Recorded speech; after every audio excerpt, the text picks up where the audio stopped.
بسم اللہ الرحمن الرحیم۔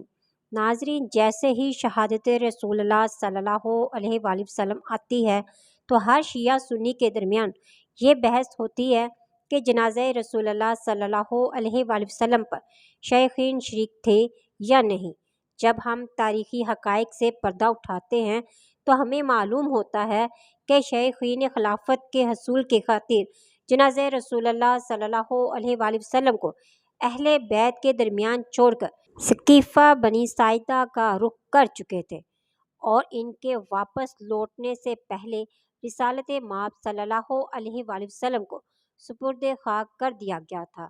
اب میں کچھ لوگوں کے اطمینان قلب کے لیے اہل سنت کی معتبر کتب سے چند روایات بیان کروں گی جو اس بات کا منہ بولتا ثبوت ہے کہ جنازہ رسول اللہ صلی اللہ علیہ وآلہ وسلم پر شیخین موجود نہیں تھے۔ پہلا مسئلہ، آپ صلی اللہ علیہ وآلہ وسلم کو کس نے غسل دیا؟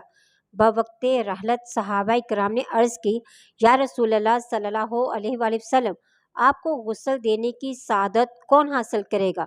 آپ صلی اللہ علیہ وآلہ وسلم نے فرمایا، میرے اہل بیت میں سے جو بھی میرے سب سے قریب تر ہے۔ یہی دور حاضرہ میں مکتب تسنن کی کتاب میں الفاظ ہیں۔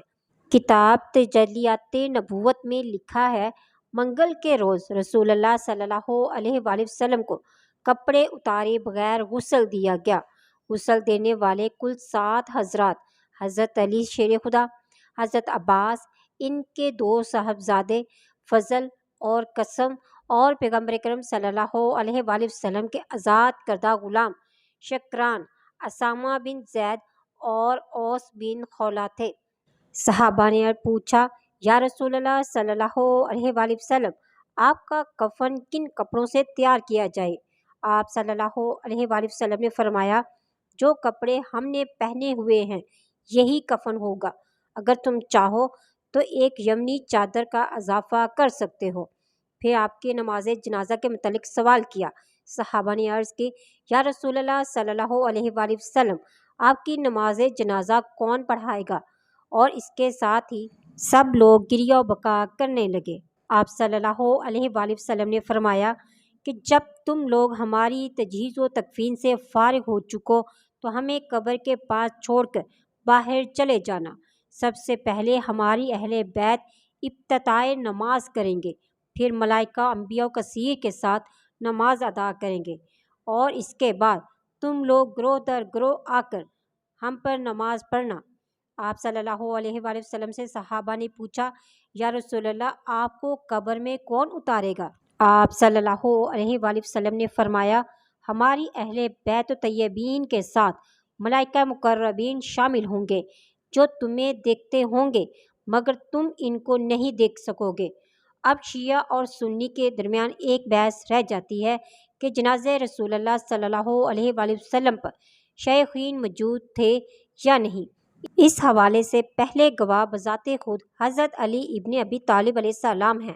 اہل سنت کی معتبر کتاب الامامۃ و سیاست المعروف تاریخ خلفاء جلد نمبر 1 صفحہ نمبر 30 میں مولا امیر المومنین حضرت علی علیہ السلام نے مہاجرین و انصار سے مخاطب ہو کر فرمایا، اے گروہ مہاجرین و انصار، کیا میں بھی ان لوگوں کی طرح نبی کریم صلی اللہ علیہ وآلہ وسلم کے جسد مبارک کو ان کے گھر میں بغیر تدفین کے چھوڑ کر حصول خلافت کے لیے باہر نکل آتا اور جھگڑنا شروع کر دیتا؟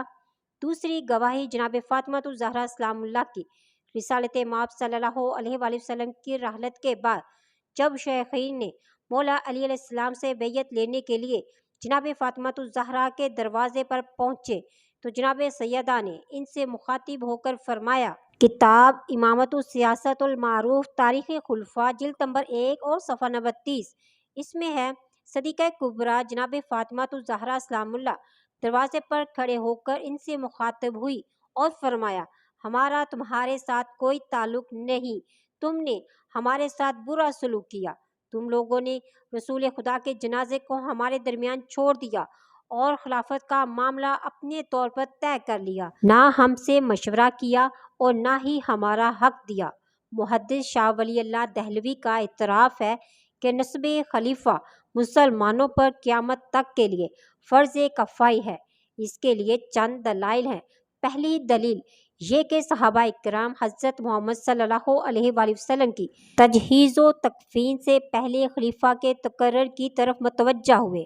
بس معلوم ہوا کہ اگر صحابہ کرام کو شریعت کی طرف سے خلیفہ مقرر کرنے کی فرضیت اور اس کے مقرر کرنے میں تاخیر کی ممانعت معلوم نہ ہوتی تو وہ حضرت ہرگز خلیفہ کے تقرر کو آپ صلی اللہ علیہ وآلہ وسلم کے دفن پر مقدم نہ کرتے۔ علامہ تفتازانی مسئلہ امامت و خلافت پر بحث کرتے ہوئے لکھتے ہیں، صحابہ کرام نے بعض از رحلت رسالت مآب صلی اللہ علیہ وآلہ وسلم امامت و خلافت کے انعقاد کو اس قدر اہم جانا کہ اسے تدفین رسول خدا صلی اللہ علیہ وآلہ وسلم پر بھی مقدم کر دیا۔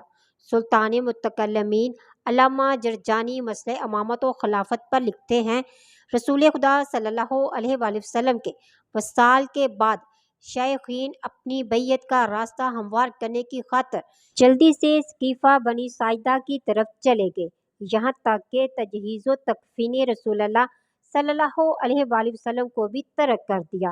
علامہ وحید الزمان کا اعتراف ہے کہ حضرت ابوبکر اور عمر کا خلافت کے معاملے میں جلدی کرنا اس وجہ سے تھا کہ وہ نہایت ضروری ہو گیا تھا اور دیر کرنے میں ڈر تھا کہ کہیں کوئی اور فتنہ نہ اٹھ کھڑا ہو۔